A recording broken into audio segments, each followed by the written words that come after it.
Hello psychology people, welcome back. हम कर रहे हैं चैप्टर नंबर 7 और आज आपकी चैप्टर नंबर 7 की लास्ट वीडियो है, विच मीन्स कि चैप्टर 7 के इस वीडियो के साथ साथ पूरा 12th का सिलेबस आपका ख़त्म हो जाएगा। ये ओके, सो ये तो एक खुशखबरी है ही। प्लस सेकेंडली इसके बाद मैं इसके नोट्स, इस चैप्टर के नोट्स ना मैं डिस्क्रिप्शन बॉक्स में दे दूंगी, आप वो देख लेना पीडीएफ फॉर्मेट में। इसके बाद मैं शुरू करने वाली हूँ one shot series, one shot revision. ठीक है, ये वन शॉट रिवीजन में शुरू करने वाली हूँ और इसके वन शॉट रिवीजन के भी पीडीएफ नोट्स आपको मिलेंगे जो कि होंगे शॉर्ट नोट्स। ठीक है जी, वो मैं साथ के साथ वीडियो के डिस्क्रिप्शन बॉक्स में डाल दिया करूँगी। और आपसे बस एक रिक्वेस्ट है मेरी कि वन शॉट रिवीजन से पहले जितनी भी मैंने चैप्टर की वीडियोस अपलोड करी हैं, डिटेल में आप चीज़ों को समझ लें, अपनी कंसेप्ट क्लैरिटी पूरी कर लें, क्योंकि ये रिवीजन सीरीज़ होने वाली है तो हम ज़्यादा डिटेल में नहीं जाएंगे और नोट्स भी इसके शॉर्ट नोट्स होंगे, ज़्यादा डिटेल नोट्स नहीं होंगे आपके एक रिवीजन के लिए, गो थ्रू करने के लिए, बस एंड टाइम पे एग्ज़ाम से पहले। ये उसके लिए होगी सीरीज़। डिटेल में अगर आपको कुछ समझना है, जानना है, तो इससे पहले मैंने इस चैप्टर वाइज़ सब की वीडियोज़, सब कॉन्सेप्ट पे अच्छे से काम करके डिटेल में वीडियोज़ बनाई हुई हैं। आप उसको देख के कंसेप्ट क्लैरिटी ले लेना। कभी भी कोई भी डाउट है, कुछ भी आपको पूछना है, कोई भी सवाल है, आप कमेंट सेक्शन में पूछ सकते हैं। As soon as possible I will reply to you. Okay, चलो शुरू करते हैं। सो हमारा पहला टॉपिक है influence of group on individual behaviour. ये हमारा इनफैक्ट लास्ट टॉपिक है। ठीक है, सो इन्फ्लुएंस क्या होता है, ग्रुप का इन्फ्लुएंस। जब कोई ग्रुप होता है तो उसका इंडिविजुअल बिहेवियर पे, किसी एक पर्सन के बिहेवियर पे क्या इम्पैक्ट पड़ता है, वो हम पढ़ने वाले हैं। इसके अंदर दो कंसेप्ट हैं समझने के लिए। पहला है सोशल फैसिलिटेशन और दूसरा है सोशल लोफिंग। ठीक है, तो सोशल फैसिलिटेशन और सोशल लोफिंग है जिससे हम समझेंगे। पहले हम समझते हैं सोशल लोफिंग क्या होता है। देखो, सोशल लोफिंग के सबसे आसान तरीका है इसको याद करने के लिए लोफर वर्ड आप समझते हो, मतलब लोफर वर्ड का क्या होता है। लोफर मतलब ऐसा पर्सन जो कोई काम नहीं करता है और सिर्फ आवारागर्दी करता रहता है, या एटलीस्ट काम तो बिल्कुल नहीं करता, तो हम बोलते हैं कि क्या लोफर है ना, मतलब इधर उधर घूमता रहता है, काम वाम इसको कुछ है नहीं। तो वैसे ही होता है कुछ सोशल लोफिंग। सोशल लोफिंग में क्या होता है कि एक कोई ऐसा पर्सन होता है ग्रुप में जो इंडिविजुअल एफर्ट बिल्कुल नहीं डालता किसी ऐसे टास्क में जो कलेक्टिव टास्क है। अगर ग्रुप में हमने कोई टास्क दिया है करने के लिए तो ऑब्वियसली वो कलेक्टिव टास्क है, मतलब एक ग्रुप है और उस ग्रुप के अंदर 4-5 लोग हैं। ठीक है, 5-6 लोग हैं उसके अंदर और ग्रुप पे टास्क करना है, लेकिन उसमें से कोई एक पर्सन ऐसा होगा जो सोशल लोफिंग करेगा। मतलब वो बोलेगा यार मैं क्यों इतने एफर्ट डालूँ ना, सारे काम तो कर ही रहे हैं और काम तो हो ही रहा है ना? तो वो क्या करेगा, अपना नेटफ्लिक्स पे चिल करेगा, मूवीज़-वूवीज़ देखेगा और अगर ज़्यादा मतलब काम करेगा भी तो ज़्यादा एफर्ट नहीं डालेगा। That is social loafing. ठीक है? तो there is a reduction in individual effort, तो इंडिविजुअल एफर्ट रिड्यूस हो जाता है वहाँ पर। ठीक है? It is not possible for you to identify how much force each other member, और हमारे लिए ये देखना भी पॉसिबल नहीं होता कि कितना हर एक मेंबर जो है वो कितना फोर्स लगा रहा है, कितना परफॉर्म कर रहा है और कितना नहीं। सिंपल सी बात है, अगर मान लो आपको एक ग्रुप प्रोजेक्ट मिला है कि किसी आपके 12th क्लास में कि किसी चीज़ पे आपको रिसर्च करके एक प्रेजेंटेशन देनी है। ठीक है, तो आपके मैम ने 5 या 6 पीपल में ग्रुप को डिवाइड कर दिया है, तो वहाँ पे सबकी रिस्पॉन्सिबिलिटी है, कोई रिसर्च करके लाएगा टॉपिक पे। मान लो 2 जने हैं जो टॉपिक पे रिसर्च करेंगे, फिर कोई 1 जना है जो पीपीटी बनाएगा। ठीक है, कोई एक जना है जो रिसोर्सेज और ज़्यादा इकट्ठे करेगा, मतलब ऐसे सबकी रिस्पॉन्सिबिलिटी है। तो ये भी हो सकता है कि कोई एक पर्सन बोलेगा कि 2 पर्सन हैं अगर आपने रिसर्च टीम के लिए रखे हैं, तो उसमें से कोई एक पर्सन बोलेगा कि यार मैं क्यों इतने एफर्ट करूँ, मैं भी गूगल पे जो ढूँढूँगा वही साथ वाला भी ढूँढेगा। ठीक है, जो मैं रिसर्च करके ला रहा हूँ इन्फॉर्मेशन उसको भी तो वही गूगल बता रहा है, मेरे को कुछ अलग थोड़ी ना बता रहा है। तो वो ये नहीं करेगा कि भई अगर आप इंटरनेट पे रिसर्च कर रहे हो तो मैं लाइब्रेरी से बुक्स उठा के रिसर्च कर लूँ। मैं देखूँ कि क्या लिखा है बुक्स में, हम वहाँ की इन्फॉर्मेशन डाल सकते हैं, ठीक है? तो वो होता है सोशल लोफिंग कि एक पर्सन बोलेगा चिल करेगा और बाकी सब काम कर रहे हैं उसमें, ठीक है? तो क्योंकि ग्रुप में, और इसमें हम ये तो पता नहीं लगा सकते इंडिविजुअल एफर्ट करके है, क्योंकि जब आप अपनी प्रेज़ेंटेशन प्रेज़ेंट करोगे क्लास के सामने, तो वहाँ तो मैम को यही पता है ना कि एज़ अ ग्रुप मार्क्स मिलने वाले हैं। वहाँ तो इंडिविजुअल स्कोरिंग नहीं होने वाली है। तो भई मैम कहेगी ग्रुप ए ने अच्छा परफ़ॉर्म करा है, बी ने करा है, सी ने करा है, डी ने करा है, जितने भी ग्रुप्स बने, तो उसमें से कोई एक ग्रुप को बोला जाएगा कि इस ग्रुप ने बहुत अच्छा परफ़ॉर्म करा है। इनकी प्रेज़ेंटेशन बहुत अच्छी थी, इनकी इन्फॉर्मेशन बहुत अच्छी थी, ठीक है? तो इस चक्कर में एक पर्सन जो है सोशल लोफिंग करता है। बेसिक कांसेप्ट आपका सोशल लोफिंग का यही है। Now there was an experiment, उसमें क्या हुआ था कि उन्होंने बोला, इनफैक्ट ये आपने खुद भी इस एक्सपेरिमेंट ये आपने कभी महसूस किया होगा कि अगर हम बहुत सारे जने क्लास में बैठे हैं और हम बोलें कि ठीक है, जैसे पीपीटी की प्रेज़ेंटेशन हो रही है और हम बोलें कि ठीक है, क्लैप करने के लिए बोले। तो अगर एज़ एन इंडिविजुअल आपको क्लैप करने के लिए बोला जाए और बोला जाए कि loud, as loudly and as possible आपको क्लैप करना है, चीयर करना है, तो आप पूरे दम खम से ज़ोरों-शोरों से क्लैप करोगे और चीयर करोगे, ठीक है? चीयर करना मतलब प्रोत्साहन देना, एनकरेज करना किसी को। तो आप ये गो फॉर इट ऐसे करके चीयर करोगे, राइट? व्हेयर एज़ ये एक एक्सपेरिमेंट जो हुआ था, उसमें भी ऐसे ही हुआ था। उन्होंने इंडिविजुअल को बोला अलोन चीयर करने के लिए तो फुल एफर्ट लगाया। फिर उसके बाद उन्होंने क्या करा ग्रुप बना दिया। फिर 2 लोग आ गए, 4 लोग आ गए, 6 लोग आ गए, ऐसे करके ग्रुप का साइज़ इंक्रीज़ करते रहे। और एज़ अ रिज़ल्ट तो ये होना चाहिए था कि एक बंदा जो क्लैप कर रहा है उसकी वॉइस से ज़्यादा 6 लोगों की क्लैप की वॉइस होनी चाहिए, नॉइज़ उसकी ज़्यादा होनी चाहिए। 6 लोग मिलके तालियाँ बजा रहे हैं तो उन तालियों की जो गूंज है वो ज़्यादा होगी एज़ कंपेयर टू जो एक पर्सन बजा रहा है ताली, ठीक है? हुआ भी यही कि नॉइज़ तो ऊपर गई, लेकिन उन्होंने देखा कि द अमाउंट ऑफ एफर्ट जो उस सिंगल बंदे ने लगाया था क्लैप के वक़्त, जब उसको 5 लोग और मिल गए, अब टोटल 6 लोग हो गए ग्रुप में, तो उसने उतना एफर्ट नहीं लगाया। हर पार्टिसिपेंट का एफर्ट डिक्रीज़ हो गया। क्यों? क्योंकि अब ताली बजाने वाले और भी लोग थे, तो उसने उतने ज़ोर-ज़ोर से तालियाँ या उतना फुल एफर्ट लगा के जो है अपना नहीं एफर्ट दिखाया। तो इसका मतलब क्या हुआ कि जब हम ग्रुप में होते हैं, तो कहीं न कहीं हम अपने फुल एफर्ट्स देते ही नहीं हैं। इंडिविजुअल जो है उसके एफर्ट्स डिक्लाइन हो जाते हैं, डिक्रीज़ हो जाते हैं। ठीक है? नाउ इसकी कुछ एक्सप्लेनेशन है कि ऐसे क्यों होता है। पहले ये एक्सप्लेनेशन है कि ग्रुप मेंबर्स को फ़ील करते हैं लेस रिस्पॉन्सिबल। उनको लगता है यार 6 लोग हैं ग्रुप में तो सब रिस्पॉन्सिबिलिटी मेरी थोड़ी ना है, ठीक है? तो ऑब्वियसली रिस्पॉन्सिबिलिटी डिवाइड हो गई है तो सिर्फ़ मेरा काम का रिस्पॉन्सिबिलिटी नहीं ये कर लेगा, ये कर लेगा, ये कर लेगा, कोई और कर लेगा, कोई और कर लेगा और भी तो लोग हैं। तो मैं क्यों इतना एफर्ट डालूँ? तो वो लेस एफर्ट डालते हैं बिकॉज़ वो लेस रिस्पॉन्सिबल फ़ील करते हैं, ठीक है? सेकंड नंबर ये है कि motivation of the member decrease हो जाती है। व्हाई? बिकॉज़ दे रियलाइज़ कि contribution will not be evaluated on individual basis मतलब किसी इंडिविजुअल को पता तो चलेगा नहीं कि इसने कितने एफर्ट दिए। मैम तो पूरे ग्रुप को ही मार्क्स देगी ना कि इस ग्रुप का प्रोजेक्ट सबसे अच्छा था, इसकी प्रेज़ेंटेशन सबसे अच्छी थी। तो उसमें इंडिविजुअल मतलब मेरे अकेले की मेहनत की तो कोई इवैल्यूएशन हो नहीं रही है। तो फिर वहाँ पे कोई मोटिवेशन भी नहीं मिलता। जो भी प्राइज़ मिलेगा, जो भी मार्क्स मिलेंगे वो पूरे ग्रुप को मिलेंगे। उसमें मेरा इंडिविजुअल क्या है? मेरे अकेले के लिए क्या है? कुछ भी नहीं। तो वो मोटिवेशन नहीं आता। थर्ड नंबर पे है the performance of the group is not to be compared with the other group. अगर मान लीजिए कुछ ऐसा है, ये तो प्रेज़ेंटेशन की बात थी, ठीक है? अब मैम ने तो सबको ही नंबर देना ना, ए को भी, बी को भी, सी को भी, डी को भी, जितने भी ग्रुप्स बने सबको ही नंबर देंगी मैम। ठीक है? तो उसमें एज़ सच कोई कंपेयर तो हो नहीं रहा है। ऐसा तो है नहीं कि ये अगर 4 ग्रुप हैं ए-बी-सी-डी तो इसमें से किसी एक को फर्स्ट आएगा और उसी को कोई प्राइज़ मिलेगा, कोई कॉम्पिटिशन है। ऐसा तो है नहीं। अगर कोई कॉम्पिटिशन होता, कोई डिबेट का कॉम्पिटिशन हो रहा है, कोई स्पीच कॉम्पिटिशन हो रहा है, कोई डांस कॉम्पिटिशन हो रहा है, उसमें ग्रुप फॉर्मेशन है। तो आपको समझ भी आता है कि भई ग्रुप पूरा जो है कंपेयर किया जाएगा कि किसके ग्रुप ए ने अच्छा परफ़ॉर्म करा या ग्रुप बी ने अच्छा परफ़ॉर्म करा। बट यहाँ पे कोई कंपैरिज़न तो हो नहीं रहा है, सब अपनी-अपनी प्रेज़ेंटेशन देंगे, उसके हिसाब से सबको मार्क्स मिल जाएँगे दैट्स इट। तो मार्क्स तो सबको देने ही देने हैं, ठीक है? तो ये होता है। Then there is an improper coordination और no coordination among members. Sometimes ऐसा होता है कि जब ग्रुप बन जाता है, तो कोई कोऑर्डिनेशन नहीं होती, क्योंकि 6 लोगों का ग्रुप बन गया है, अब 6 में से 6 कोई कोई कुछ कह रहा है, कोई कुछ कह रहा है, कोई इसने इसको बोला कि भैया तू रिसर्च कर लियो, इसने ठीक से रिसर्च नहीं करी, दूसरे पर्सन 2 जने मिलके रिसर्च करने के लिए थे, उन्होंने ठीक से रिसर्च नहीं करी या पीपीटी वाले ने टाइम पे पीपीटी तैयार नहीं करी। मतलब कि सब हौच-पौच हो रहा है और कुछ प्रॉपर वे में हो ही नहीं रहा है, कोई कोऑर्डिनेशन ही नहीं है, या तो मिसकम्युनिकेशन हो रहा है, ठीक से आपस में बात कम्युनिकेट नहीं कर रहे, कुछ कह नहीं रहे हैं ठीक से, कोई कुछ कह रहा है, कोई कुछ कह रहा है।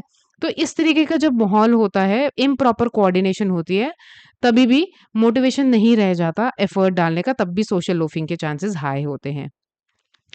Then the fifth point is belonging to the same group is not important for members. It is only a aggregate of individual. सबसे बड़ी बात है कि इंडिविजुअल यहाँ पे अकेला रिस्पॉन्सिबल तो है नहीं, ठीक है, सब सब रिस्पॉन्सिबल हैं। एंड ये एग्रीगेट ऑफ इंडिविजुअल मतलब सबके इंडिविजुअल एफर्ट का एवरेज एक तरीके से सबका जो जो आएगा वो इस ग्रुप में इसका परफॉर्मेंस का होगा।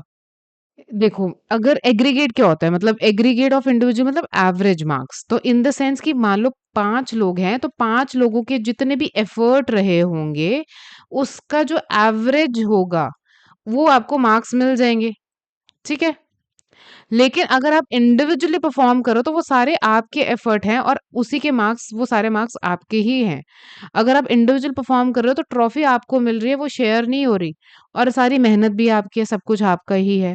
लेकिन जब आप ग्रुप में होते हो तो एफर्ट भी डिवाइड हो रहा है, उसमें से कोई सोशल लोफिंग भी कर रहा है और ऐसे भी हो रहा है कि सबने जितने एफर्ट डाले उसका एवरेज ही तो आ रहा है ना? तो सबके जितने-जितने जितना मेहनत करा उसका थोड़ा-थोड़ा एवरेज करके then it is going on marks वगैरह। ना सोशल लोफिंग क्या रिड्यूस की जा सकती है? बिल्कुल रिड्यूस की जा सकती है। सोशल लोफिंग को हम कम कर सकते हैं। कैसे कम कर सकते हैं? पहली बात तो ये है कि make the effort of each person identifiable. आप ऐसा कुछ करो कि सबके एफर्ट नोटिस हों। ऐसा उसको फ़ील किसी भी पर्सन को ग्रुप में ऐसा नहीं फ़ील होना चाहिए कि उसके एफर्ट तो कोई देख ही नहीं रहा है कि वो कितनी मेहनत कर रहा है। मान लो मतलब 60-70% मेहनत तो उस बंदे ने करी है और बाकी सबने 30% मेहनत करी और वो 30% भी डिवाइड हो गई है 3 लोगों में, तो बाकी तो 10-10% ही सबके हिस्से आया ना, मेहनत करा सब लोगों ने और 70% मेहनत अकेले किसी एक पर्सन ने करी है, तो फिर ये तो नाइंसाफी है। इसलिए सोशल लोफिंग भी होती है। तो सोशल लोफिंग को रिड्यूस करने के लिए ये बहुत ज़रूरी है कि हर किसी के मेहनत को, एफर्ट को एप्रिशिएट किया जाए, ठीक है? हर किसी की मेहनत को आइडेंटिफाई किया जाए। अगर मैम आपकी फॉर एग्ज़ाम्पल वही एग्ज़ाम्पल कंटिन्यू करते हैं पीपीटी वाला। अगर मैम ने बोला कि पीपीटी में जो मार्क्स हैं वो ग्रुप को मार्क्स तो मैं दूँगी, लेकिन मैं इंडिविजुअल मार्क्स भी दूँगी हर ग्रुप के मेंबर को। आपको मुझे बताना होगा कि ये पीपीटी किसने बनाई है, ठीक है? फिर रिसर्च किसने की है, इन्फॉर्मेशन कैसे प्रेज़ेंट कर रहे हो, जो आप पीपीटी प्रेज़ेंट करोगे वो कैसे प्रेज़ेंट कर रहा है, कौन प्रेज़ेंट कर रहा है, कितने ठीक से समझा पा रहा है। फिर क्यू-एन-ए एक राउंड रखेंगे कि भई आपने पीपीटी की पूरी एक्सप्लेन कर दी, उसके बाद हम क्वेश्चन आंसर का एक राउंड रखेंगे कि आपके जो भी सवाल हैं उसके जवाब दिए जाएँगे। तो कितने अच्छे से वो चीज़ हैंडल कर पा रहे हैं। तो सबका काम एक डिवाइड हो गया है। ऑब्वियसली अगर जो रिसर्च टीम है, जो पर्सन रिसर्च वाला है, तो क्योंकि इंडिविजुअल मार्क्स भी जाएँगे, इंडिविजुअल एफर्ट भी देखे जाएँगे, तो सब अपना-अपना काम अच्छे से करेंगे। फिर इसमें सोशल लोफिंग होने के चांसेस कम है, क्योंकि अगर रिसर्च ही अच्छे से नहीं की, तो फिर पीपीटी वाला जिसका काम था पीपीटी बनाने का, वो क्या करेगा? उसको तो इन्फॉर्मेशन जो भी दी जाएगी उसको पीपीटी में डालेगा वो। लेकिन इन्फॉर्मेशन ही अच्छी नहीं प्रोवाइड करी रिसर्च टीम ने, तो फिर ये तो रिसर्च टीम के मार्क्स कटेंगे। तो समझ रहे हो, सबका एफर्ट नोटिस हो रहा है यहाँ पे कि रिसर्च ने कितने अच्छे से रिसर्च करी है, क्यूएनएन वाले ने क्या करा है, पीपीटी वाले ने क्या करा है। तो एक तो ये तरीका होता है रिड्यूस करने का, ठीक है? और सेकंड तरीका क्या होता है? सेकंड होता है increase the pressure to work hard, make group members committed to the successful task performance. कुछ ना कुछ आप रिवॉर्ड रख दो, कुछ ना कुछ ऐसा रखो जिससे वो हार्ड वर्क करें, ठीक है? ग्रुप मेंबर्स में इस तरीके की फीलिंग होना चाहिए कि हमें सक्सेसफुली ये टास्क टास्क परफॉर्म करना है, इसलिए हमें मेहनत भी करनी है, ठीक है? थर्ड पॉइंट होता है इंक्रीजिंग द अपैरेंट इम्पोर्टेंस और वैल्यू ऑफ टास्क। अगर उस पीपीटी की कोई वैल्यू या कोई टास्क नहीं है, it was a holiday homework, करो, करो, नहीं करो, नहीं करो, कोई फ़र्क ही नहीं पड़ रहा है। ठीक है? मतलब मान लो जैसे अब आपके 12th में बोर्ड्स के एग्ज़ाम है, तो ये तो मैम ने आपको हॉलिडेज़ में होमवर्क दिया था पीपीटी बनाने का, आपने करा या नहीं करा, इससे आपका बोर्ड के रिज़ल्ट से कोई लेना-देना नहीं है। तो शायद आप उतनी मेहनत नहीं करो और आप सोशल लोफिंग करोगे। लेकिन अगर बोल दिया जाए कि इसका आपका 40 मार्क्स का प्रोजेक्ट है या 20 मार्क्स का प्रोजेक्ट है, ठीक है? मान लो 20 मार्क्स का प्रोजेक्ट है और इसके जो मार्क्स हैं आपके जुड़ेंगे, आपके फाइनल एग्ज़ाम में काउंट होंगे। जैसा भी आप पीपीटी बनाओगे या आप प्रोजेक्ट की जो फाइल बनाओगे, तो उसके मार्क्स काउंट होंगे। तो आपके लिए उसकी इम्पोर्टेंस बढ़ जाएगी ना, क्योंकि आपके बोर्ड रिजल्ट इम्प्रूव होने के चांसेस है। जितना अच्छा आप परफॉर्म करोगे, जितनी अच्छी फाइल बनाओगे प्रोजेक्ट की, उतने ही आपके मार्क्स गेन करने के चांसेस बढ़ जाएंगे, और जितने अच्छे मार्क्स लेके आओगे उससे आपका रिजल्ट भी इम्प्रूव होगा। तो इम्पोर्टेंस बढ़ गई टास्क की, है ना, वैल्यू बढ़ गई। तो इसलिए भी आप सोशल लोफिंग नहीं करोगे। तो ये भी एक रीजन है भाई, सोशल मतलब ये भी एक तरीका है सोशल लोफिंग को कम करने का।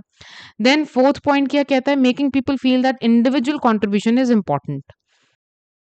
So the fourth point says that making people feel that individual contribution is important. तो उनको ये एहसास कराना कि हर एक इंडिविजुअल की इम्पोर्टेंस है, क्योंकि सब पे फोकस है। ईच पर्सन का जो हमारा फर्स्ट पॉइंट है उससे रिलेट ही करता है। जैसे सबके एफर्ट नोटिस होंगे, आइडेंटिफाइबल हैं, तो इसलिए इंडिविजुअल कंट्रीब्यूशन जो है इम्पॉर्टेंट है। देन फिफ्थ पॉइंट है स्ट्रेंथनिंग ग्रुप कोहेसिवनेस। कोहेसिवनेस के बारे में हम पहले पढ़ चुके हैं। इट्स लाइक कि कितना आप एक दूसरे की रिस्पेक्ट करते हैं, कितनी बात मानते हैं, कितना अग्री करते हैं, ग्रुप में कितनी एक एकता है, राइट? ग्रुप में कितनी एकता है। तो ये सारी ग्रुप कोहेसिवनेस है। अगर ग्रुप कोहेसिवनेस इंक्रीज होती है तो मोटिवेशन भी इंक्रीज होगा। ऐसा नहीं कि ग्रुप में 5 लोग हैं और सिर्फ 2 ही लोग मोटिवेटेड हैं कि अच्छा परफॉर्म करने के लिए, बाकी 3 ऐसे मुरझाए से बैठे हुए हैं, ऐसे नहीं चलेगा। ठीक है? तो ग्रुप कोहेसिवनेस इंक्रीज होगी तो मोटिवेशन भी होगा, सारे मोटिवेटेड होंगे अच्छा परफॉर्म करने के लिए, एक सक्सेसफुल ग्रुप आउटकम के लिए। तो ये भी बहुत ज़रूरी है। तो इन 5 तरीकों को, इन 5 मेथड्स को यूज़ करके आप सोशल लोफिंग को रिड्यूस कर सकते हैं। अब बात करते हैं ग्रुप पोलराइजेशन की। आई होप सोशल लोफिंग आपको क्लियर है। कोई भी डाउट है, कुछ भी आपको कुछ पूछना है तो कमेंट सेक्शन में पूछ सकते हैं। और वैसे हाँ यार, एक लाइक ज़रूर दे देना, थम्स अप ज़रूर दे दिया करो अगर आपको समझ आता है, वीडियो पसंद आता है, अच्छा लगता है तो। बिकॉज़ बहुत टाइम एंड एफर्ट जाता है इन चीज़ों को करने के लिए, and I also feel motivated when you guys give me a thumbs up that okay, I have to do work for you, and there are people out there जो देख रहे हैं, इससे सीख रहे हैं, उनको बेनिफिट हो रहा है और मुझे और वीडियोज़ लेके आना है, राइट? चलिए अब बात करते हैं ग्रुप पोलराइजेशन के बारे में। ग्रुप पोलराइजेशन क्या होता है? Strengthening of groups initial position as a result of group interaction and discussion refer to the group polarisation. Basically यहाँ पे एक्सट्रीम डिसीजन लिए जाते हैं। देखो ग्रुप, जैसे आप लोफिंग को याद रखोगे लोफर से, है ना, कि लोफर गिरी करता रहता है, कोई काम नहीं करता, दैट इज ग्रुप लोफिंग। कि मतलब पर्सन कोई ग्रुप में ऐसा है जो काम नहीं करता। पोलराइजेशन आप याद रखोगे पोल से, नॉर्थ पोल और साउथ पोल पता है ना आपको, कि एक पृथ्वी के अर्थ का एक नॉर्थ पोल है, एक साउथ पोल है, दोनों कितने ऑपोजिट हैं, बिल्कुल ऑपोजिट डायरेक्शन में हैं, और इट्स नॉट इजी, वो कभी मिल थोड़ी ना सकते हैं। ये नॉर्थ पोल है, ये साउथ पोल है, इतना डिस्टेंस है।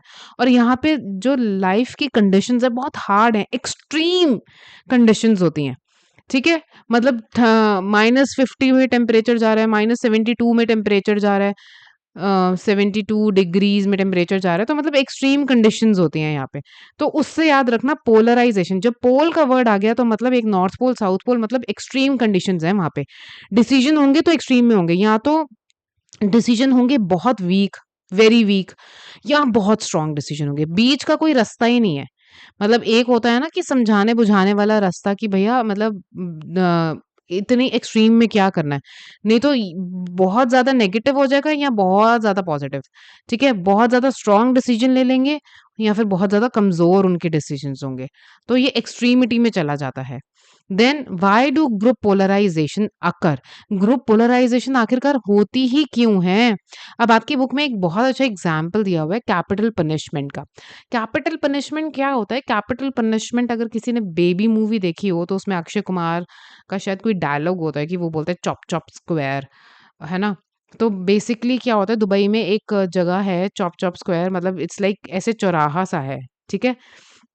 बहुत ऊंचा सा, मतलब ऐसे थड़ा सा चौराहा सा बना रखा है।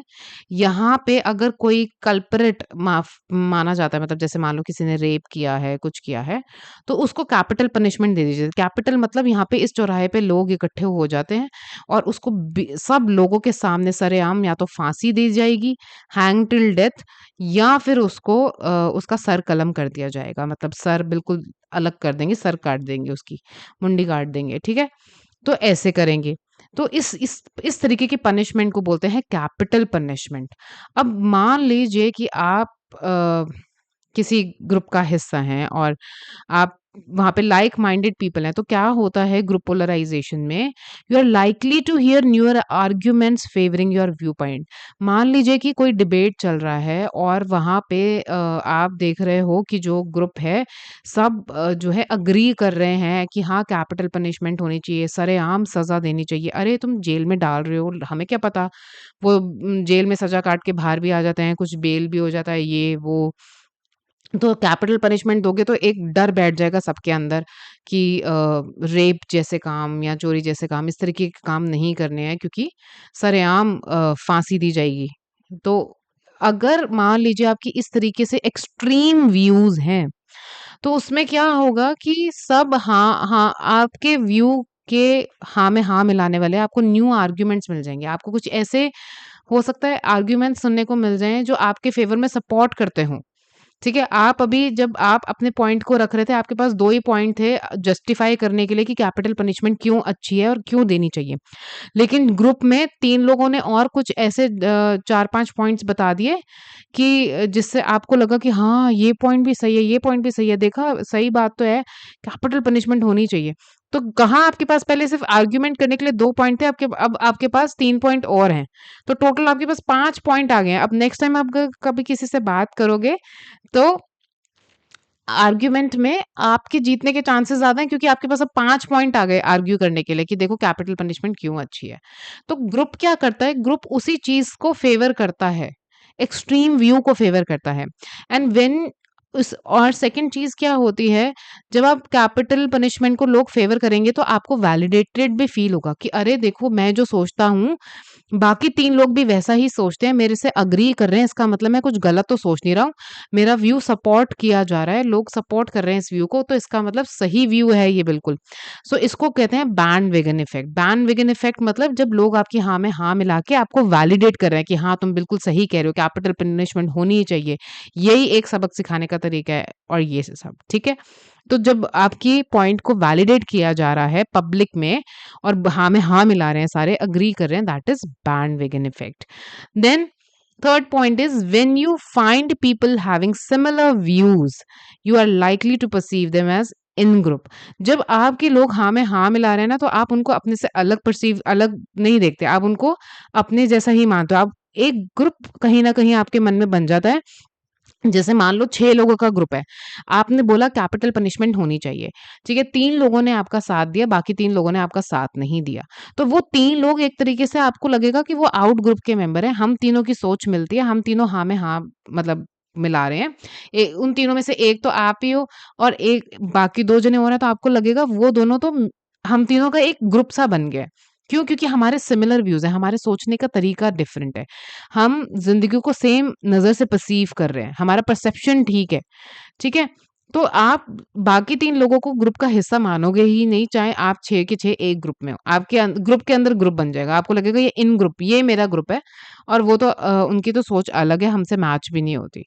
ठीक है? तो आप आइडेंटिफाई करना स्टार्ट कर देते हो and by showing conformity. Conformity होता है कि ओके, येस, हाँ में हाँ मिलाना। दैट इज़ कन्फॉर्मिटी कि 2 लोग आपको कन्फर्म कर रहे हैं कि हाँ भाई, जो तू सोच रहा है ठीक है, ऐसे ही होता है, right? And as a consequences your view gets strengthen. तो एज़ अ कॉन्सिक्वेंसेस क्या होता है, जो आप सोच रहे हो कैपिटल पनिशमेंट के बारे में, वो और पक्का हो गया, उसकी जड़ें और मज़बूत हो गई आपके दिमाग में कि हाँ, देखा मैं ठीक सोच रहा हूँ। मेरे को 2 लोग और हैं जिन्होंने सपोर्ट करा है और इसका मतलब मैं कुछ गलत नहीं सोच रहा हूँ, तो मेरा व्यू और पक्का हो गया और आपको प्लस आर्ग्यूमेंट करने के लिए और न्यू आर्ग्यूमेंट्स भी तो मिल ही गए थे ना, अपने व्यू को सपोर्ट करने के लिए। तो इस ये होता है ग्रुप पोलराइज़ेशन की वज़ह से। व्हेयरएज़ अगर शायद इंडिविजुअली आपसे पूछा जाए, माइक लेके कोई इंटरव्यू करे और आपसे इंडिविजुअली पूछे कि आपको क्या लगता है कि 20 साल, मतलब कि भई आप बोल दो कि भई 20 साल की सज़ा दे दो रेपिस्ट को। 20 साल कहने की बात होती है, 20 साल कोई कम नहीं होती। अगर मान लो किसी ने 30 साल की उम्र में भी रेप करा है तो 30 तो 50 साल का हो जाएगा, मतलब उसके बाद तो क्या ही रह जाएगा। है ना? या आप कहो कि जी लाइफ टाइम इम्प्रिजनमेंट दे दो, आप 20 साल छोड़ो, आप उसको बोलो कि जी रेप की सज़ा होनी चाहिए कि लाइफ टाइम इम्प्रिजनमेंट, सारी उम्र अब जेल में सड़ो, बाहर की दुनिया देख ही नहीं सकते, आप जेल से बाहर आ ही नहीं सकते, बात ही खत्म। आप सोसाइटी का हिस्सा ही नहीं रहोगे, आप जेल के अंदर ही पड़े सड़ते रहो। सड़ते रहो इन द सेंस कि जेल की दुनिया में रहो आप बाहर की सोसाइटी में, दुनिया में आओगे ही नहीं। तो ये पनिशमेंट भी तो हो सकती है ना, किसी की जान लेना कि भई नहीं सरेआम सर कलम कर दो या सरेआम उसको फांसी दे दो, हैंग टिल डेथ कर दो, वो बहुत एक्सट्रीमिटी में हो जाएगा, है ना? हो सकता है कि जब हम आपसे इंडिविजुअली पूछे तो आप कहो कि नहीं life time imprisonment is better. ठीक है, एटलीस्ट बंदा ज़िंदा तो है और उसके माँ-बाप उससे मिल सकते हैं या वो माँ-बाप से मिलने जेल में जा सकते हैं या जो भी है। लाइफ टाइम इम्प्रिजनमेंट भी कोई कम नहीं होता झेलने की बात है। सारी उम्र अब आप जेल में ही आपका आपकी डेथ वहीं होएगी जेल में। तो ये भी तो कम सज़ा थोड़ी ना है कोई। लेकिन कैपिटल पनिशमेंट तो एक अलग ही लेवल पे हो गया कि वो बंदा अब ज़िंदगी में दुनिया में है ही नहीं। ठीक है?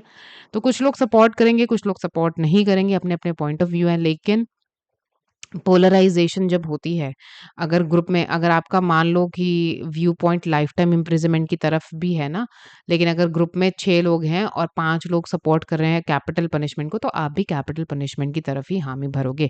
और अगर आप नहीं भरोगे, तो लोग आपके ऊपर ही राशन पानी लेके चढ़ जाएँगे कि भैया ये क्या बोल रहा है तू? क्यों नहीं सपोर्ट कर रहा? अच्छा तेरे को क्या लगता है रेपिस्ट को अच्छा लाइफ टाइम इम्प्रिजनमेंट तो क्या उससे क्या हो जाता है? नहीं, नहीं ऐसा ही होना चाहिए ये वो। बहुत ज़्यादा, ठीक है? तो कोई वैसे भी आपको सपोर्ट नहीं करेगा। चलिए जी, इसी के साथ आपका चैप्टर होता है खत्म। दी एंड हो गया है चैप्टर का और अंत ही आरंभ है। तो एक नई शुरुआत करेंगे हम वन शॉट सीरीज के साथ। ठीक है, रिवीजन सीरीज होंगी, ये मैं आपको बार बार कह रही हूँ कि रिवीजन सीरीज होने वाली हैं ये। एक मिनट रुको, मैं देखती हूँ कि can we add a newer slide to this. या सो हाँ, देखो कि इसके जो पीडी पहले तो आप ये समझ लो कि इसके जो पीडीएफ नोट्स हैं, वो डिटेल्ड नोट्स हैं, ठीक है? वो आपको डिस्क्रिप्शन बॉक्स में मिल जाएँगे अभी, ठीक है? देन सेकंड चीज़ जो हम शुरू करने हैं वाले हैं, वो है रिविज़न सीरीज़।